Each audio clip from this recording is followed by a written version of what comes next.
Minister Paul Cacia is on the line. Paul, good afternoon to you, and congratulations on the rain dance. Thank you very much. Good afternoon, Will. Good afternoon, Rob, and your listeners. It's a funny thing, because people used to blame us for the drought, I mean, that's as ridiculous as me taking credit for the rain, But one thing for sure, I think we're all thankful that it's rained. Well, if you're not taking that credit. I just think it might look a bit superficial, Rob. So I reckon the former Minister Carly May would be rightfully be a bit dark on you. She sent me a text two Sundays ago, and very early in the morning, I thought, bloody hell, who's contacting me this time of the morning? And I had a look at it. It's Carleen, and she said, who would have believed that Minister for Floods? Because that's all she wanted to be, as the Minister for Floods. Yeah, she certainly wasn't. Well, Paul, the response you've gotten to this point from irrigators, positive? Oh, look, I think it's pretty good. I was up in the Riverland a couple of weeks ago, Will, and there was certainly a far more positive outlook that I'd seen for a long while. Even as you got up to the northern part of the Mallee up towards the river, I mean, to see the crops, the state of those crops, and that's an area that missed out for many, many years. Yeah. So there's also a positive feeling for those people in the communities on the river, but also on the dry land areas nearby. So there's a level of optimism that we haven't seen for 4 or 5 years, and that's being felt across the state, I think. Yeah, and you would have been happy too to see the announcement of that package in last week for the Riverland. I think that there's enormous adjustment occurring there anyway. We need to plan for the future. And we put a lot of work into that, as you recall, and working with the local community to develop that prospectus and the task force that was established. And I had a role to play in that when I was the regional development minister. And Michael O'Brien, of course, has courage of that. And really, it's about making sure that in the future that we continue to build on what is going to be productive and positive primary production, but also diversifying that local economy up there so that not all eggs are in the one basket, because as night follows day, we'll have hard times again. So it's about diversifying the economy, and I think it's very positive news as well. Yeah, well, the whole portfolio at the moment with the water thing is really looking up. Very good news from the below Lock 1 starting to filter through. And I suppose that just focuses your attention to some extent on some of the issues within the lakes.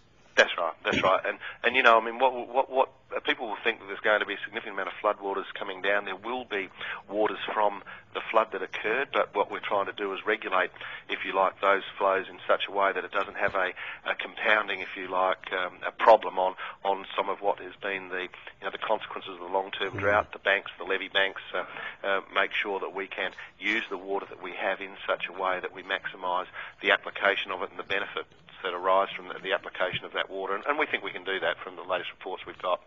And I suppose your next job will be the state government response to the Murray-Darling Basin Plan.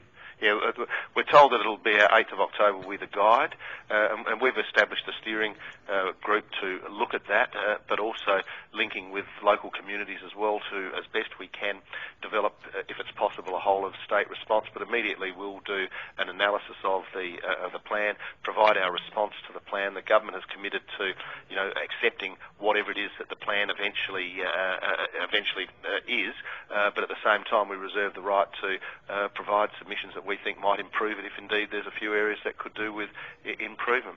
Yeah, and I think that's an important thing for everyone to understand, is that there is a consultation phase on what is essentially a draft that's brought out. Yep. So while the federal government have sort of said they'll accept basically what's on the table, I'm sure that there'll be a fair bit of consultation over the next 6 months that may well sort of see a slightly different final plan than what's currently put forward. That might well be the case, and I'm looking forward very much to working with Tony Burke, the new water minister. I had a very good working relationship with him when he and I were agricultural ministers, so we'll renew that working relationship, and I think he's coming to South Australia soon, and we'll continue to work on that positive working relationship that we had with the former minister on how we manage from a systems whole perspective, the Murray-Darling Basin, but also about if you like, the way in which it has the effects of the mismanagement of that system have had on South Australia over an extended period of time.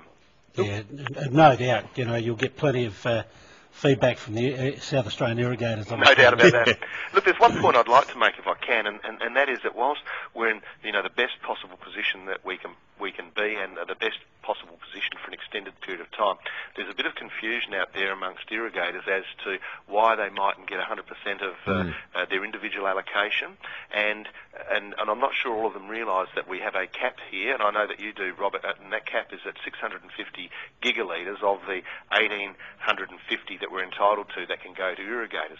With our decision as a drought measure to allow carryover, which is sitting at about 180 gigalitres at the moment, that has to come off your existing yearly allocation.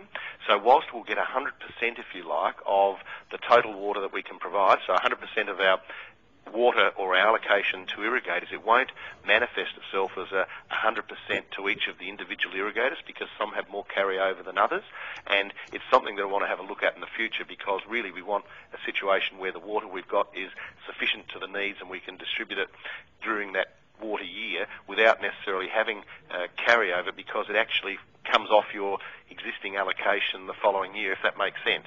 Yeah, from that point of view, it'd be nice to line up the way we do things with the way that the authority lets us have the water as well. I think that's right, and that's one of the things that we certainly will be focusing on when the plan comes out. Those water sharing arrangements, those rules that will apply, and currently we have to operate under the rules that exist. But there's certainly things that we want to have a look at in the future to make sure that we're able to maximise the use of the water that we've got, and not, if you like, be penalised the following year because we've put in measures for carryover. And that's part of the reason other states might be able to provide 100% now. There's a couple of reasons. One is they might have had that same level of carryover that we've got, and secondly, they have the ability to intercept, if you like, unregulated flows that still in turn come off their overall allocation for the year, so they're able to get to 100% a lot quicker than what we could. Yeah, and there's no doubt that with us trying to pull the eastern states into line, we do need to live by the rules. That's right, that's right.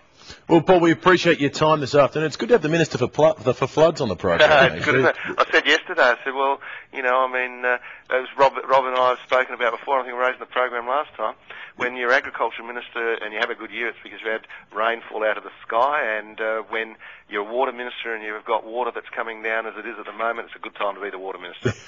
Thanks very much for having me on, you guys. Not a problem. Thanks, Paul. Bye-bye. Minister Paul Cacia there, quite seriously though, Minister for the River Murray, Minister for Water, and self-anointed Minister for Floods. It's terrific that you can be so provide a little bit of levity on an issue that really hasn't had much to laugh about in a number of years.